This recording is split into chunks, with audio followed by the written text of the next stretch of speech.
Assalamualaikum warahmatullahi wabarakatuh. Selamat siang, salam sejahtera buat kita semua. Perkenalkan, nama saya Retno Andri Pramudiarini dengan nomor NIDN 0312118209. Saya di sini adalah pengampu mata kuliah teknik jahit untuk di semester gangsal. Deskripsi mata kuliah ini memerlukan dua, yaitu hard skill dan soft skill-nya. Mata kuliah ini bertujuan agar mahasiswa menguasai pengetahuan pembuatan busana dengan teknik jahit, meliputi konsep, dasar jahit, membuat dami-dami, macam-macam kampu, sampai penyelesaian dengan detail-detail yang busana. Lalu soft skill-nya yaitu menguasai konsep, teori teknik jahit. Maksudnya mereka juga harus tahu tentang teori teknik jahit itu. Mampu menggunakan piranti menjahit, pastinya menjahit macam-macam yang ada di dalam busana. CPMK teknik jahit, satu, mampu menguasai konsep teknik jahit, kedua, mampu menyelesaikan detail dalam pada busana, yaitu contohnya kerung leher atau lubang lengan seperti itu. Lalu mampu menguasai konsep teori tentang cara memasang kerah dan lengan. Oke. Metode pembelajaran di sini penyampaiannya itu tatap muka, teori 1 SKS, 2 untuk prakteknya itu 2 SKS seperti itu, dan tugas mandiri. Mahasiswa dalam prakteknya di kelas itu mereka tanya jawab, dosennya akan keliling kelas untuk mengetahui bagaimana cara mereka dalam praktek seperti itu, dan memang mereka akan 1 hari full di studio jahit seperti itu. Lalu tugasnya atau asesmen untuk mereka adalah yang pasti setiap minggu itu mereka itu kan mengerjakan dami-dami itu dengan ukuran kecil, tidak ukuran sebenarnya. Mereka mengerjakan dan setiap minggu itu mereka akan mengumpulkan tugas itu. Nah, tugas itu akan dikumulatifkan nanti di EAS dan UTS. Jadi UTS berapa persen, lalu UAS berapa persen, karena ada tingkat dasar, menengah, sampai yang akhirnya mereka harus bisa terampil. Nah, penugasannya untuk penilaiannya, kehadiran itu 10%, lalu UAS itu 30%, UTS adalah 20%, dan tugas yang 40% untuk mata kuliah ini. Lalu kalau mahasiswa itu kehadiran harus minimal 11 pertemuan, karena setelah itu karena ini praktek gitu, ada prakteknya. Kalau mereka setiap minggu tidak hadir itu akan menjadi problem buat mereka sendiri seperti itu. Baik, terima kasih. Assalamualaikum warahmatullahi wabarakatuh.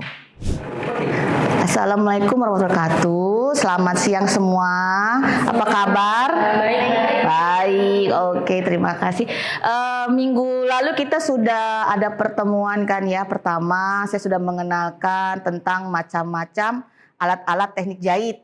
Nah, sekarang kita akan ke materi kedua, yaitu bagaimana membuat kampu buka. Sebelum kita membuat kampu buka, kalian harus tahu tentang apa sih kampu itu ya.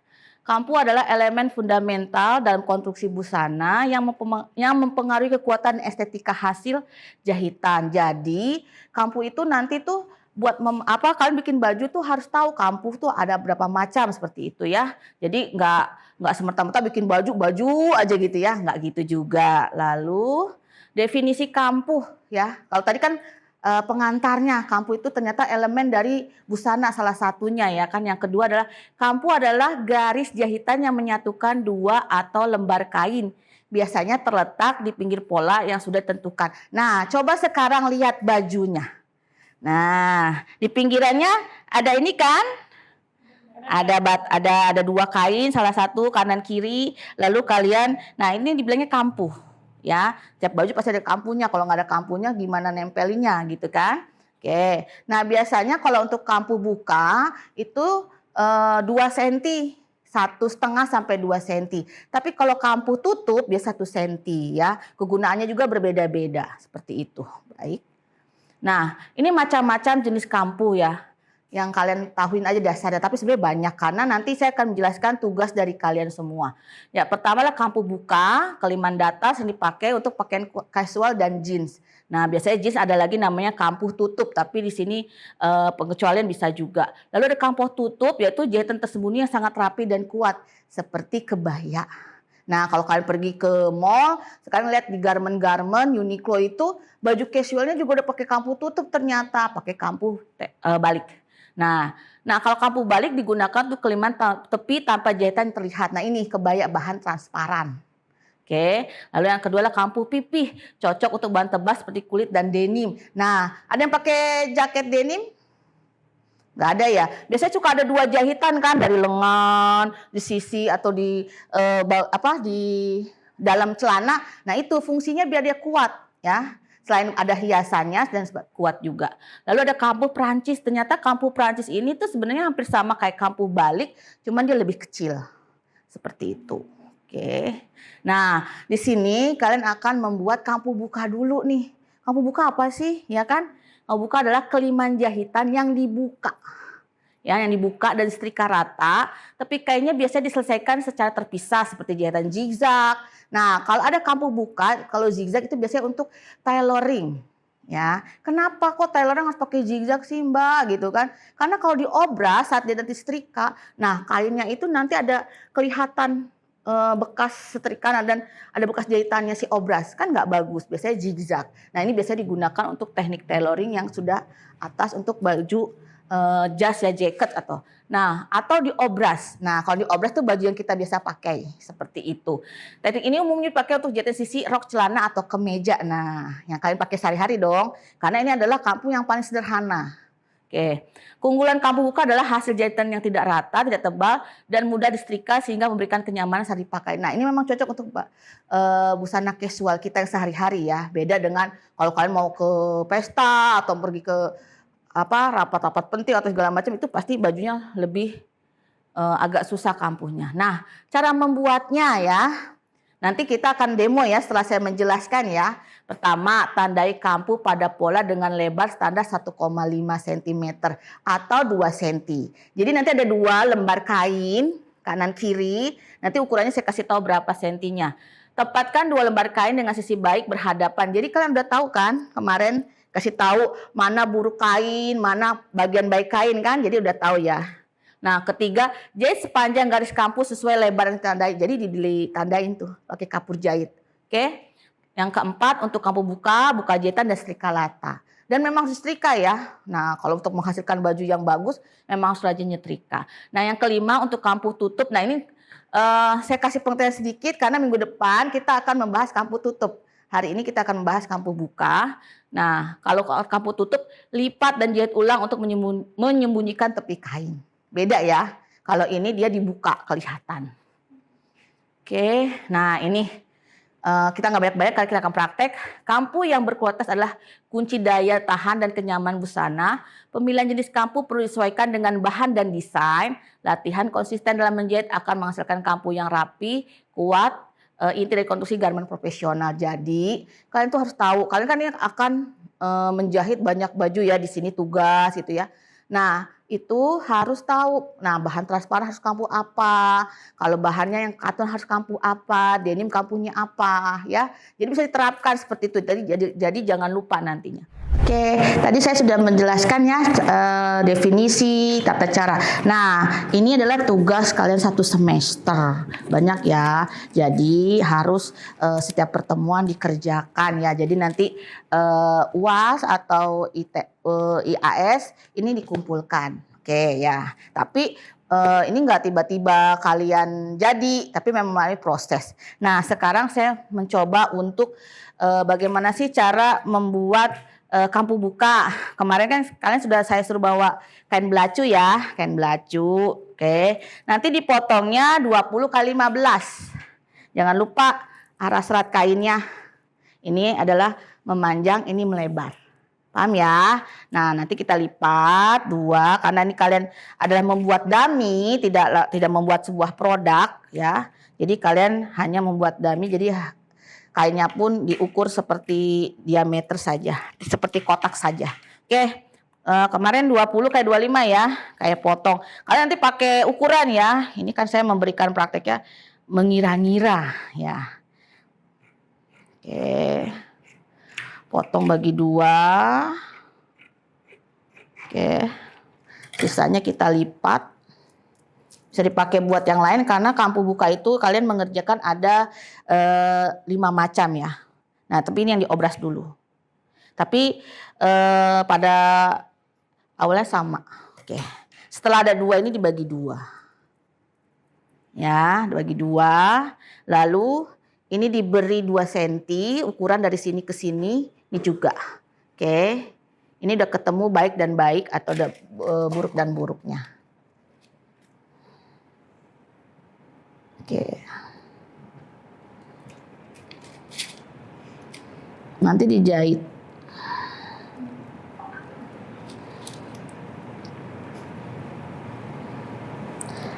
Kita pentulkan dulu ya. Nanti dijahit seperti ini. Nih misalnya, nanti dia dibuka. Nah, ini namanya kampu buka. Oke. Seperti itu. Paham ya? Oke. Hari ini kampu buka, kalian menyelesaikan ada 3 kampu. Kampu yang diobras, kampu yang menggunakan kain serong, sama satu lagi kampu yang menggunakan gunting zigzag saja. Nah, nanti sisanya dibawa pulang untuk dikerjakan di rumah. Oke? Cukup sekian. Terima kasih untuk pertemuan kita kali ini. Minggu depan kita ketemu lagi untuk materi selanjutnya. Assalamualaikum warahmatullahi wabarakatuh. Selamat sore.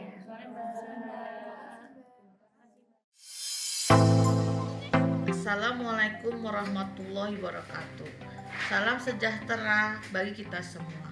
Workshop kali ini kita akan membuat berupa sling bag mini dengan proses upcycling dari celana jeans. Alat dan bahan yang akan kita gunakan pertama adalah celana jeans yang sudah tidak terpakai,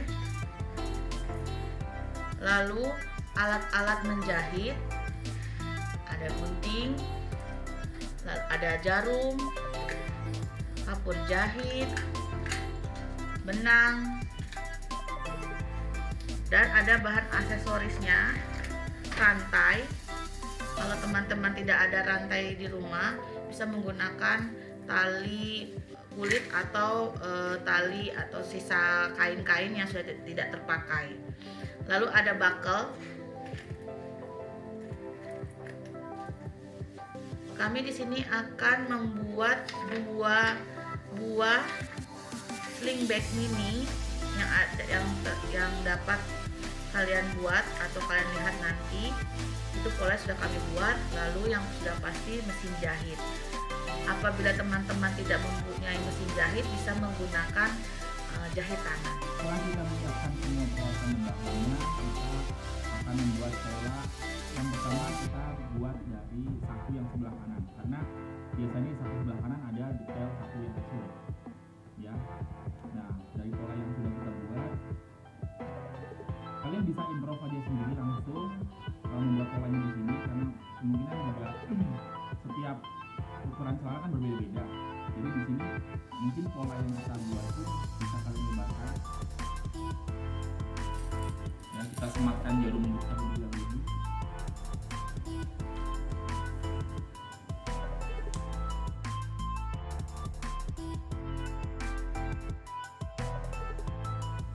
Di sini ada jahitan khusus. Ini pun sebenarnya bisa menjadi nilai positif ketika mungkin menjadi detail dalam ini kalian.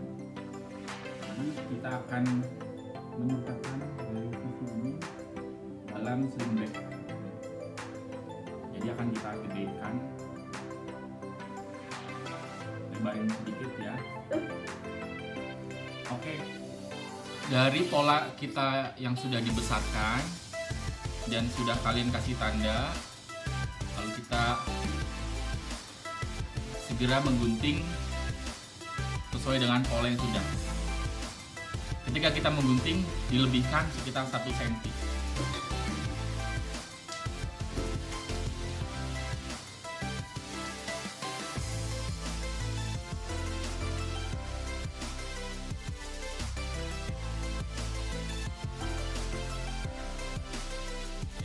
kita mendapatkan potongan yang sisi sebelah, kita akan membuat bagian untuk belakang. Nah, caranya adalah kita balik, terus kita jiplak.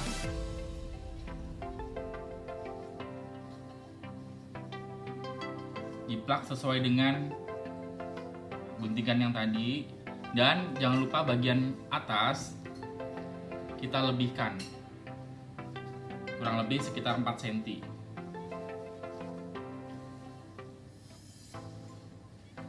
Karena nanti bagian ini nanti akan kita lipat. Nah, seperti ini. Lalu kita akan gunting.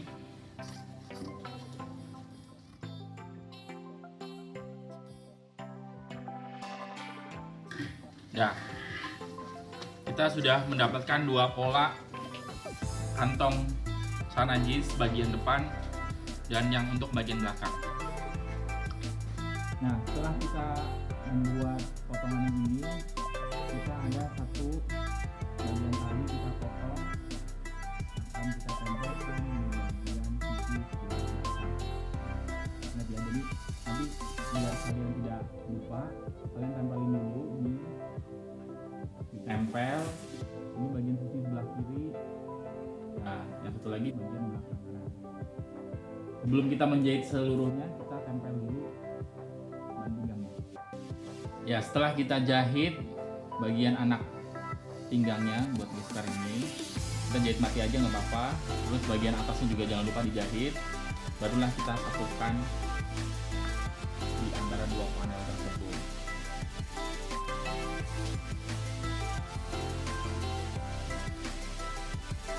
Pastikan mesin jahitnya juga harus kuat.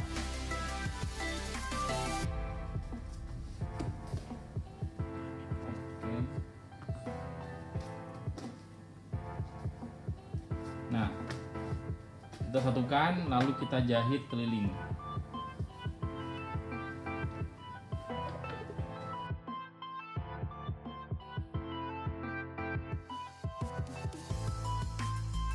Setelah kita jahit keliling semuanya, kita akan rapihkan sisa ainya atau kampo. Sisanya jangan terlalu besar ya, kira-kira kurang dari 1 cm, agar bagian kurva ini bisa lebih bagus nanti setelah dibalik. Nah, bagian sudut kalian bisa cekris. Nah, bagian sini juga kalian bisa potong kecil-kecil.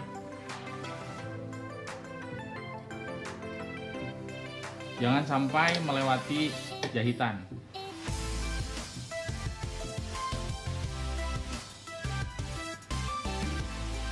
Udah, habis itu lalu kita balik.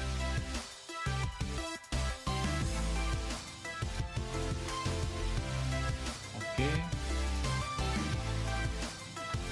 Bentuk spring back-nya sudah terlihat.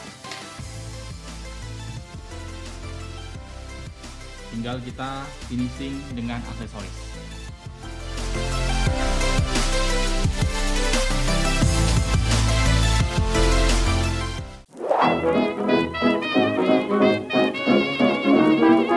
Hai guys, salam dari rumah dengan saya Retno Andri.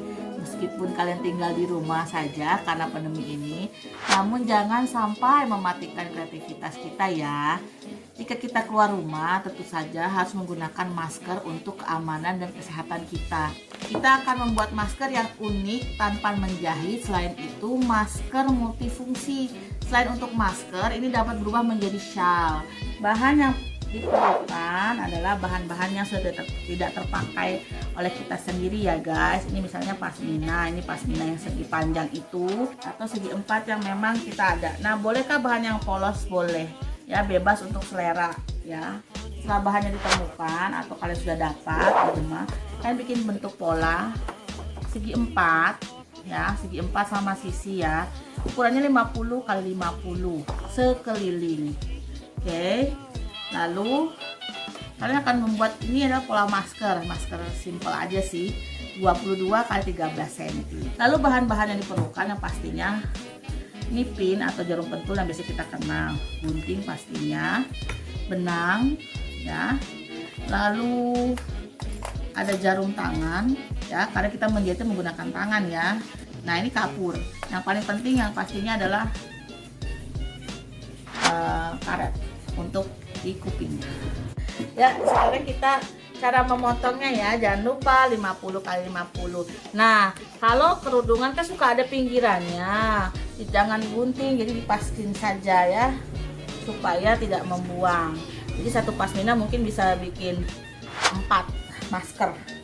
Oke, nah pentulin.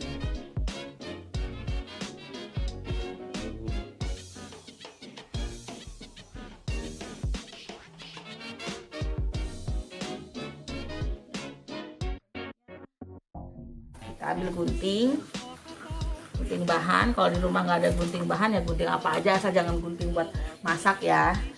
Gunting.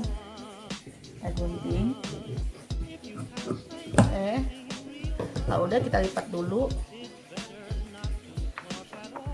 ya, kita pinggirkan. Nah ini untuk si maskernya. Jadi kalau maskernya kurang tebal, kalian kita akan kasih, kita bikin 2 lapis ya, double. Oke, ini ukurannya jangan lupa 22 kali 13, tapi dan lipatan kain. Mau pakai pinggir ininya boleh, mau pakai ininya boleh nantinya. Jadi kasih kampu ya 1 cm pinggirannya.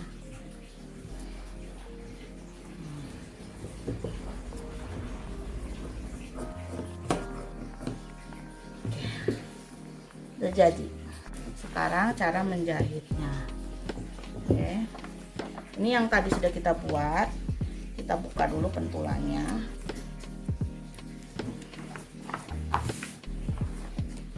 Oke.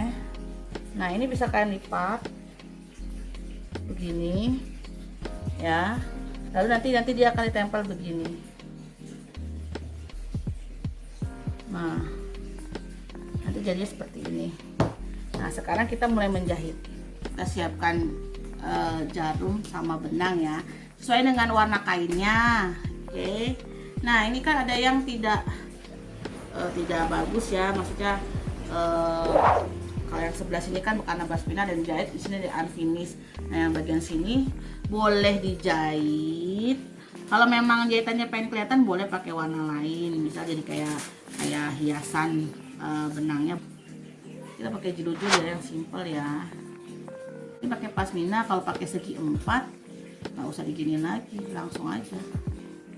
Ini kita udah dilujur ya, yang belum dipasang yang sebelah sisinya ya, sisi karena segi 4. Jadi ada 2 sisi yang memang unfinished. Nah nanti kalau misalnya jelujuran ini mau dijahit pakai mesin boleh, nanti di zoom juga boleh, atau kalian mau tempelin tenda juga boleh. Setelah itu kita bagi begini. Nanti bentuknya begini, 2 layer gitu ya. Tadi kan kita ada maskernya. Kalau ini nggak mau pakai masker ini boleh, kalian punya masker yang segi 4 yang kalian beli, boleh dipasang di sininya. Oke, kita pasang karetnya dulu, tapi dijelujur dulu biarin kuat. Kita jelujur dulu sekeliling.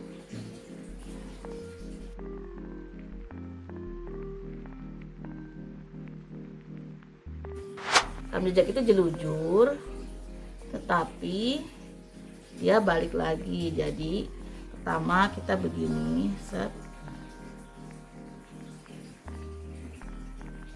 Nah di sini kan bolong, kita masukin lagi. Nah, jadi tambal sulam, jadi dia nggak akan robek atau nggak akan lepas. Beda sama jelujuran ya.